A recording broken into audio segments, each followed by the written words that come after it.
Hi friends, IGNOU യൂണിവേഴ്സിറ്റിയുടെ MEG 7 ആണ് ഇന്ന് ഞാൻ നിങ്ങളെ അസിസ്റ്റ് ചെയ്യാൻ പോകുന്നത്. MEG 7 നമുക്ക് പഠിക്കാനായിട്ടുള്ളത് വോല്യൂം 1, വോല്യൂം 2 ആണ്. അപ്പോൾ ഈ രണ്ട് ബുക്സും കൂടിയിട്ട് 8 ബ്ലോക്സ് നമുക്ക് വരുന്നുണ്ട്. അപ്പോൾ അത് ഏതൊക്കെയാണെന്ന് ഞാൻ ആദ്യം ഒന്ന് പറയാം. അതിനുശേഷം നമുക്ക് ചാപ്റ്ററിലോട്ട് കടക്കാം.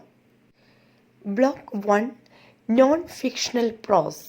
Block 2, Malkraj Anand, Untouchable. Block 3, Raja Rao, Kandapura. Block 4, Anita Desai, Clear Light of Day. Block 5, Salman Rushdie, Midnight's Children. Block 6, Short Story. Block 7, Poetry. Block 8, Mahesh Datanai, Tara. So let's don't waste time, and here we go with IGNO MEG 7 Block 1 Unit 1. Summary of the chapter. The chapter provides an overview of Indian English literature, focusing on non-fictional prose. ഈ ഒരു chapter Indian English ലിറ്ററേച്ചറിനെ കുറിച്ചിട്ടാണ് നമ്മളോട് പറയുന്നത്. ഇവിടെ non fictional പ്രോസ് എന്ന് പറയുന്നുണ്ട്. എന്താണ് ഈ non fictional pros?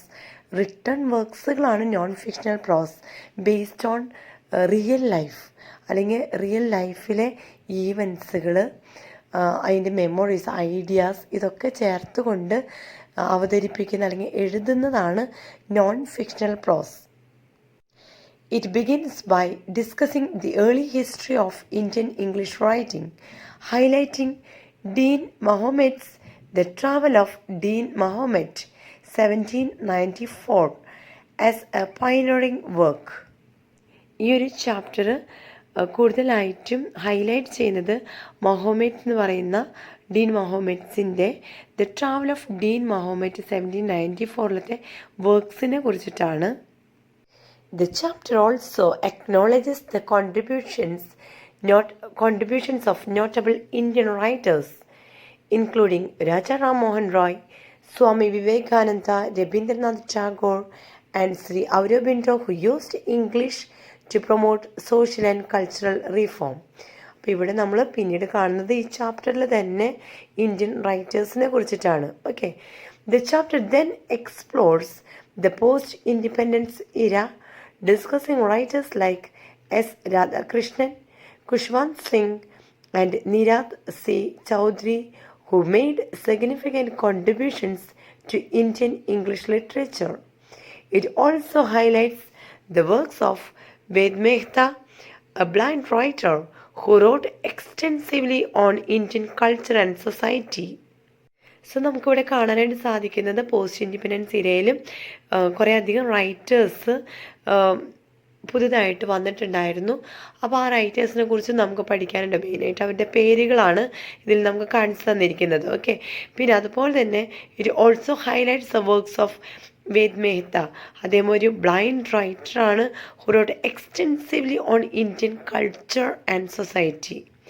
The chapter discusses various forms of non-fictional prose, including essays, biographies, autobiographies, and travelogues. It examines the characteristics of each form, providing examples of notable Indian writers who have excelled in these genres. ഈ ചാപ്റ്ററിൽ നമുക്ക് പിന്നെ പഠിക്കാനുള്ളത് ബയോഗ്രഫീസും autobiographies. അങ്ങനെ ഞാൻ already പറഞ്ഞു എന്താണ് non fictional പ്രോസ് എന്ന്. അപ്പോൾ അതിൻ്റെ റിയാലിറ്റിയിലുള്ള കുറേ അധികം എസ്സേസും ബയോഗ്രഫീസും ഓട്ടോബയോഗ്രഫീസും ട്രാവലോഗ്സും ഒക്കെയാണ്. Okay, it examines the characteristics of each form, providing examples of notable Indian writers who have excelled in these genres. The chapter concludes by emphasizing the importance of prose as a literary form, highlighting its various varieties, including descriptive, narrative, and expository prose. It encourages readers to analyze prose closely, examining the writer's diction, syntax, and style. Some notable writers discussed in the chapter include Jawaharlal Nehru, Sarvepalli Gopal, Rajmohan Gandhi, R.K. Narayan, and V.V. John, among others. The chapter provides a comprehensive overview of Indian English prose, showcasing the diversity and richness of Indian writing in English. Chapter conclude ചെയ്യുന്ന സമയത്ത് നമുക്ക് മനസ്സിലാക്കാൻ സാധിക്കുക ഈ literary form അല്ലെങ്കിൽ ഈ ഒരു എന്തിനാണ് വെറൈറ്റി ഓഫ് റൈറ്റിങ്സ് ഒക്കെ നമുക്കിതിൽ കാണാനായിട്ട് സാധിക്കും. അപ്പോൾ അതിനെക്കുറിച്ചിട്ടാണ് നമ്മളോട് എസ്പെഷ്യലി ഫോർ ദ റീഡേഴ്സിനെ എൻകറേജ് ചെയ്തുകൊണ്ടാണ് ഇതിൽ എഴുതിയിരിക്കുന്നത്. ഇനി ഒരു പ്രധാനപ്പെട്ട കാര്യം എനിക്ക് നിങ്ങളോട് പറയാനുള്ളത്, എൻ്റെ ഒരു കാഴ്ചപ്പാടിൽ ഈ ഒരു ചാപ്റ്റർ നിങ്ങൾ പഠിക്കേണ്ടതില്ല. കാരണം എന്താണെന്ന് വെച്ച് കഴിഞ്ഞാൽ കൂടുതലായിട്ട് നമുക്ക് മോസ്റ്റ്ലി നമുക്ക് വരാൻ സാധ്യതയുള്ളത് ഇതിൽ ഓൾറെഡി ക്വസ്റ്റ്യൻസുകൾ നമ്മുടെ ടെക്സ്റ്റ് ബുക്കിലുണ്ടായിരിക്കും. ആ ക്വസ്റ്റ്യൻസുകൾ തന്നെയായിരിക്കും വരുന്നത്. അസൈൻമെൻറ്റിനായാലും ഇതിൽ നിന്നുള്ള ക്വസ്റ്റ്യൻസുകൾ തന്നെ ഈ ഓരോ യൂണിറ്റും കഴിയുമ്പോൾ ക്വസ്റ്റ്യൻസുകൾ ഉണ്ടായിരിക്കും ഇല്ലേ. അപ്പോൾ ആ ക്വസ്റ്റ്യൻസുകളിൽ നിന്നായിരിക്കും കൂടുതലായിട്ട് വരിക. ഈ ഒരു ചാപ്റ്റർ നമുക്കൊന്ന് ജസ്റ്റ് അറിഞ്ഞിരിക്കുക, ആ ഒരു ബേസ് അത്രയും മതിയെന്ന് തോന്നുന്നു. അപ്പോൾ ഇനിയുള്ള ചാപ്റ്റേഴ്സിൽ നമുക്ക് ഇതൊക്കെ ഇൻക്ലൂഡ് ചെയ്തുകൊണ്ടായിരിക്കും വരുന്നത്. ഇപ്പോൾ ഡോക്ടർ രാധാകൃഷ്ണനെ കുറിച്ചിട്ടായാലും ഇങ്ങനെ ഓരോ വ്യക്തികളെ കുറിച്ചിട്ടായാലും ഇനിയുള്ള ചാപ്റ്റേഴ്സുകൾ നമ്മൾ പഠിക്കും.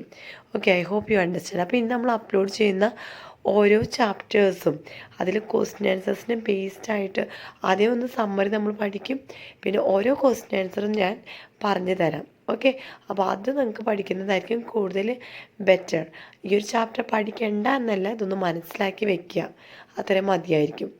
ഓക്കെ, സോ ഞാൻ ഇടുന്ന വീഡിയോസ് നിങ്ങൾക്ക് അപ്പോൾ തന്നെ നോട്ടിഫിക്കേഷനായിട്ട് ലഭിക്കണമെന്ന് വെച്ച് കഴിഞ്ഞാൽ വീഡിയോ സബ്സ്ക്രൈബ് ചെയ്ത് ബെല്ലൈക്കൺ എനേബിൾ ചെയ്യുക കേട്ടോ. So thank you for watching and will meet you with the next video. Bye then, take care and good bye.